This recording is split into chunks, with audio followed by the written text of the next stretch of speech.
Vamos lá, pessoal. Vamos finalizar com esse vídeo nossa discussão do Plano Collor. Já no vídeo anterior, apresentamos as diretrizes para contornar as limitações colocadas nas estratégias prévias de desinflação, né? Quais eram as alternativas aqui em debate, né? Alternativas de ajustamento. A primeira delas era a reforma do Estado, né? Que é a que vai sair vitoriosa. Você tem a necessidade ali no Plano Collor, junto com o Plano Collor, de reorganizar o modelo de desenvolvimento brasileiro, avançar, definindo o papel do Estado em diretrizes com os ventos liberalizantes nos anos 90, né, com uma sólida reforma fiscal, reduzindo a importância do Estado para o desenvolvimento, né, como a gente sabe. Muito bem. Uma segunda interpretação seria uma interpretação heterodoxa, né? A gente viu que era premente a necessidade de se reduzir os estoques dos ativos financeiros na economia, né? Então, essa segunda interpretação diria que o adequado seria o calote do pagamento da dívida interna, né? Para reduzir o estoque da liquidez, acabar com a especulação financeira e reorganizar de uma vez por todas a dinâmica da formação de preços. No fundo, a gente está falando de retomar o desenvolvimentismo, né? De uma tentativa de retomar, uma tentativa, obviamente, limitada, de retomar o desenvolvimentismo, né? Redirecionando a riqueza para a dimensão produtiva e aumentando a capacidade de atuação do Estado novamente, né? Não preciso enfatizar, né, que a leitura vitoriosa foi a primeira de reformas liberalizantes, né? O Plano Collor ocorre num cenário dramático, né? A inflação era de cerca de 100% ao mês nos anos 90, 100% ao mês. Vale lembrar que quando a gente estava ali no pré-plano cruzado, a gente estava falando de inflação de algo em torno de 20% ao mês. No arroz com feijão pós-plano Bresser, o objetivo também era estabilizar a inflação em torno de 15% ao mês, né? Aqui a gente tinha um cenário de incerteza brutal, polarizada pelas eleições, primeira disputa eleitoral para presidente do Lula, nos anos 80, 89, né? Vocês imaginam o que era o terrorismo político naquele momento, né?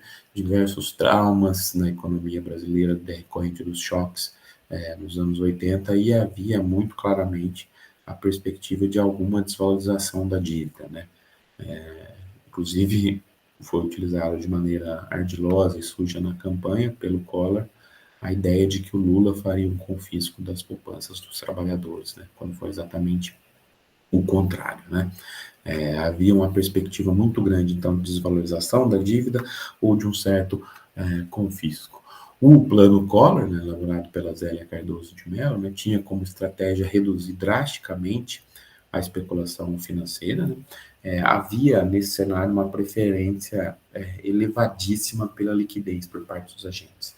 Não se sabia o que iria ser feito, mas havia uma certeza de que teríamos uma medida muito, muito drástica, né? Então, você tem uma migração para depósitos à vista e até a retenção em papel moeda, renunciando, por exemplo, uma taxa de juros de 3% ao dia, né? Quase um cenário de pânico. O que é isso, pessoal? Reter papel moeda, uma taxa de juros de 3% ao dia ou uma taxa de inflação de 100% ao ano, significa uma perda muito grande do valor da riqueza acumulada, como vocês podem imaginar. Tudo isso só é viável num cenário de pânico, medo do confisco, né? Na dimensão mais estruturante, né, tem orientações extremamente liberalizantes, né? Reformas drásticas no setor público, um enxugamento muito grande da máquina pública, o início das privatizações, fechamentos de órgãos, corte de gastos, incentivos, subsídios, há uma busca de geração de um superávit operacional de 8% do PIB. A projeção era de um déficit de 2%, o objetivo era gerar um superávit de 8%, ou seja, um ajuste da magnitude de 10% do PIB, né? Ainda na dimensão estruturante, você tem a política industrial de comércio exterior do Collor, cujo objetivo maior era uma abertura na economia brasileira, fomentar a concorrência, né? Termos bem liberais, reduzir controles administrativos sobre importações, reduzir tarifas. No fundo, é aquela frase dele, né? O carro brasileiro é uma carroça, falando que a indústria brasileira, ou o resultado da estrutura produtiva criada no varguismo, no desenvolvimentismo, era muito ultrapassada perante as necessidades do mundo nos anos 90. Então, a política industrial de abertura, de flexibilização, de aumento da concorrência, teria um papel disciplinador na economia brasileira e levaria a uma maior eficiência e seguraria os preços também, né? Haveria um congelamento de preços, né, no plano Collor, rápido, depois com um rápido processo de liberalização, em um mês, né? A ideia de que a política das mini desvalorizações cambiais, que de alguma forma ou de outra eram vigentes desde ali do milagre, né, desde 68, elas acabariam. Haveria o estabelecimento de um câmbio, uma taxa de câmbio livre, né, a instituição do câmbio comercial, ou seja, está liberalizando todo esse processo, né, e os salários continuariam com indexação mensal, né, mas a partir de um novo índice. Agora, a reforma monetária ocorre com a substituição do cruzado novo pelo cruzeiro, né? A gente veio do cruzeiro, depois para o cruzado, depois para o cruzado novo, agora para o cruzeiro de novo, depois para o cruzeiro real e depois para o real, né? Então, uma nova reforma monetária, e a grande medida aqui é o confisco, né? É o confisco dos saldos monetários, né? Dos saldos financeiros, né? Haveria uma conversão dos saldos em moeda nova após 18 meses, rendendo juros de 6% ao ano. Ou seja, o estoque financeiro colocado lá no sistema financeiro seria confiscado, o Estado devolveria ele depois de 18 meses com uma taxa de juros de 6% ao ano.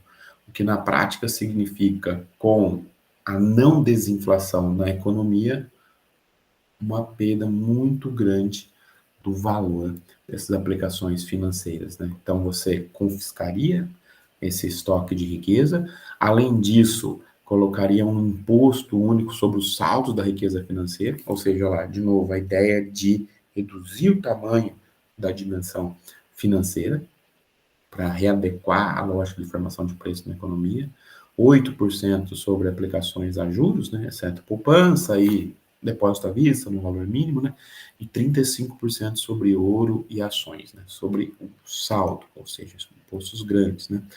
Haveria uma conversão imediata de depósitos à vista, até $1.500, ou até 20% do open market, né, e até 20% do open market, que poderia ser no máximo de $750. Ou seja, uma parte dos recursos pequena poderia ser convertida na moeda nova, no cruzeiro. A outra parte seria confiscada. Então, houve como resultado a vigência de duas moedas, moeda nova e moeda velha, né?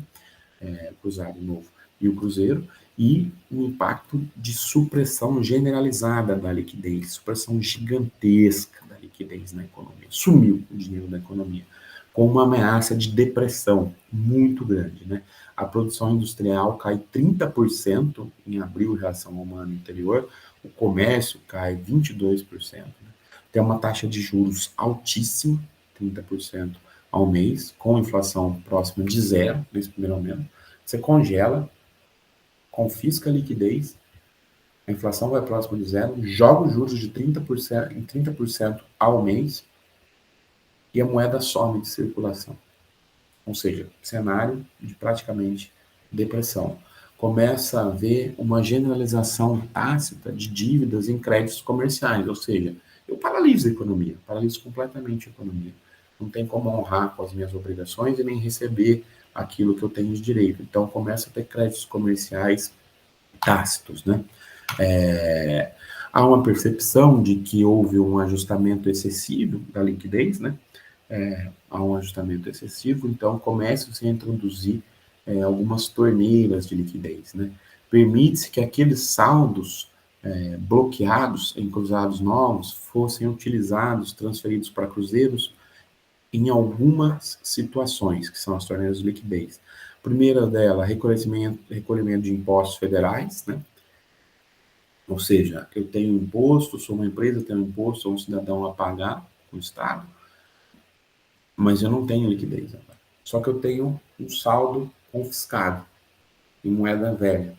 O Estado permite que eu utilize esse saldo em moeda velha para pagar meu imposto em moeda nova. Então, introduzo liquidez na economia. Permito que pagamentos de dívidas também sejam realizados dessa forma. Quando eu tenho dívida na economia, para evitar o colapso do sistema como um todo, o Estado permite que os saldos confiscados fossem utilizados para pagamento de dívidas e, obviamente, começam a acontecer fraudes, né? Você celebra contratos falsos com datas anteriores à reforma para poder ter acesso a esses fundos. Tem um mercado paralelo aí de troca de titularidade da dívida, né? Outra forma de introdução de liquidez na economia é a conversão dos superávitos comerciais. Exportações entram aqui, são convertidas em cruzeiro, obviamente, a gente precisa do superávit comercial, precisa das exportações, então você tem de novo um incentivo para esse setor, introduzindo na moeda nova. O Beluso e o Julinho vão falar o seguinte, olha, a maneira de introdução, de reinserção da moeda na economia foi inadequada, foi uma maneira neutra, perdeu-se uma oportunidade de ouro, porque essas torneiras de liquidez deveriam ser restabelecidas a partir de canais associados à dimensão produtiva. O Estado deveria criar essas torneiras de liquidez colocando alguns condicionantes vinculados ao investimento de longo prazo, vinculados ao investimento produtivo, para tentar casar de novo essa dimensão financeira gigantesca a uma dimensão mais produtivista, né? De certa forma, essas torneiras à liquidez deram um fôlego importante para o setor empresarial, de maneira neutra, e o ajustamento acabou caindo nas contas de novo do setor público, que teve um elevado superávit, e nas famílias que perderam uma parte da sua riqueza financeira e não puderam fazer essas conversões, né? Então, essa reforma monetária perde a oportunidade de ter um ajuste fiscal mais profundo, segundo o Belucci, de reduzir a natureza do estoque da dívida, a gente vai entender daqui a pouco no próximo slide, e de restaurar o financiamento de longo prazo, permitindo que as convenções, que a reintrodução da moeda ocorresse em fundos específicos, que incentivassem o investimento, empréstimo de longo prazo. Por que o Estado perde capacidade de ter um ajuste fiscal mais profundo?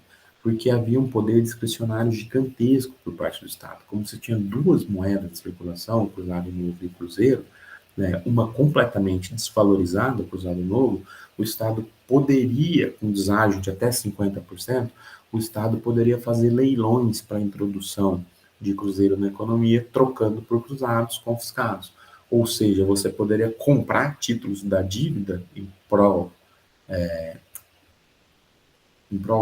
comprar títulos da dívida que estavam em carteira do setor privado com deságio de 50%. Então, você poderia, um poder exorbitante de introduzir a nova moeda na economia, reduzir estoque das dívidas em patamares bastante gigantescos. Mas esse movimento não foi utilizado, né?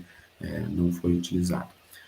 Alguns limites estruturais, né? Você tinha uma crise fiscal permanente de natureza financeira, que a gente acabou de falar, que não foi contornada, né?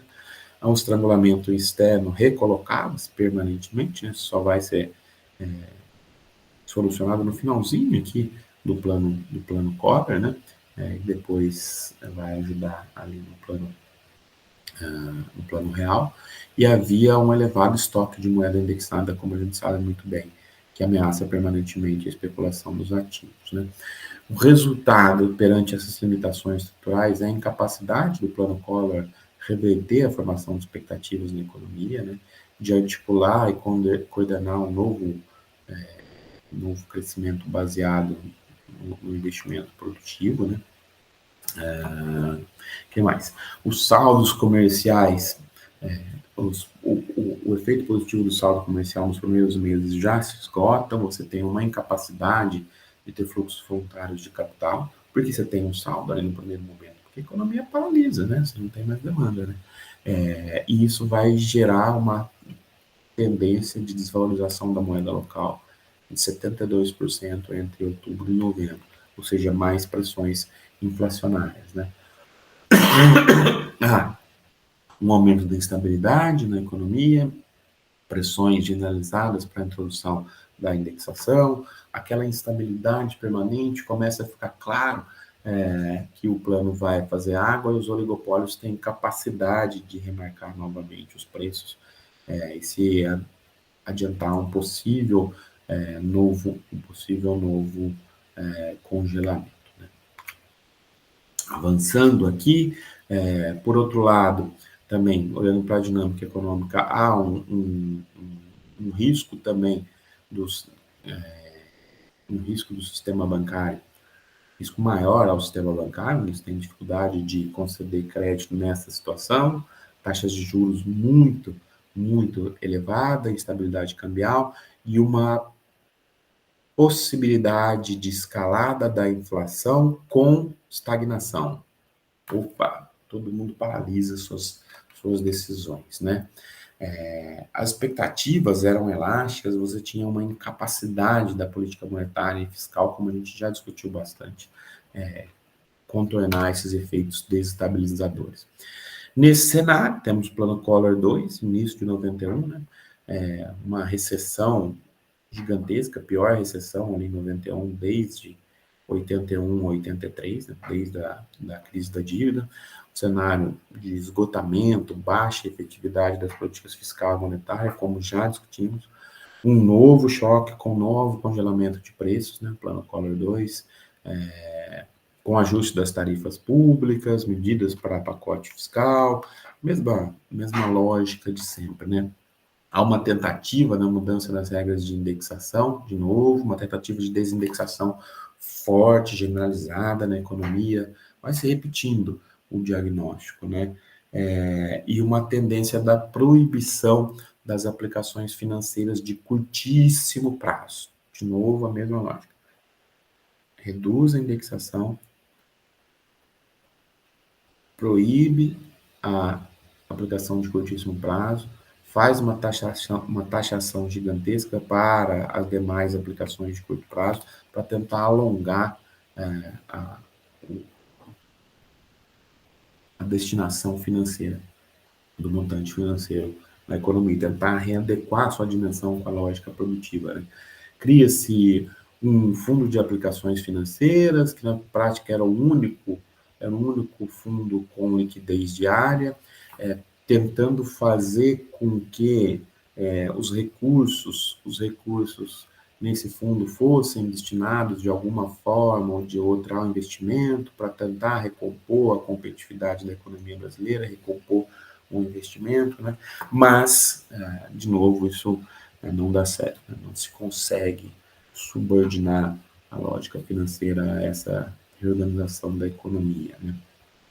A Zélia cai, né, em maio de 91, depois você tem a gestão do Marcílio Marques Moreira, que vai avançar na renegociação da dívida externa. Né? Há um descongelamento, um bloqueio dos recursos financeiros, o Plano Collor morre, né? Uma ideia de que não haveria mais adoção de novos choques e uma tentativa de reaproximação aqui do mercado internacional. Estamos falando aqui num período que o impeachment do Collor sai no final de 92, né? E o governo se desestrutura completamente em termos políticos em maio de 92 com as denúncias do irmão do Collor, Pedro Collor, na revista Veja, de maio de 92, né? Começa-se a ter uma retomada inicial dos fluxos de capitais internacionais, o início da liberalização na conta financeira, o Armínio Fraga, olha ele, lá na diretoria do Banco Central, com a regulamentação do anexo 4, né? criação de fundos de investimento para aplicadores internacionais no Brasil, permitindo que eles investam no Brasil, meio de investimento em bolsa, depois renda fixa. Então, você abre a economia brasileira em termos financeiros. Isso aí vai ser aprofundado no governo Fernando Henrique e até no governo Lula. Permite também que as empresas brasileiras emitam ação na Bolsa dos Estados Unidos. Você vai integrando mais a economia brasileira dentro da lógica dos anos 90 à economia internacional. E regulamenta-se a CC5, né, permitindo que houvesse envio de recursos brasileiros ao exterior sem que eles tivessem sido previamente internalizados. Ou seja, de certa forma, tanto o anexo 4, quanto as ADRs, quanto a CC5 permitem que a gente tenha uma maior integração aos fluxos financeiros internacionais, né? Tudo isso vai ganhando corpo com finalização da renegociação da dívida externa brasileira, concluída pelo Mala em julho de 92, ainda ali no governo Collor, né? No âmbito do plano Brady, né? Você tem uma securitização das dívidas, um alongamento dos prazos e aí uma retomada dos fluxos internacionais de recursos do Brasil, né? Em abril de 94 foi concluída a emissão pelo Tesouro, né, de novos títulos, né, no total de 38 bilhões, né, com um grande alongamento do prazo. São essas condições, junto com a redução do estoque financeiro da dívida no Brasil, que vão dar uma condição bastante adequada para o período inicial do Plano Real. É isso, pessoal. Finalizamos aqui o Plano Collor.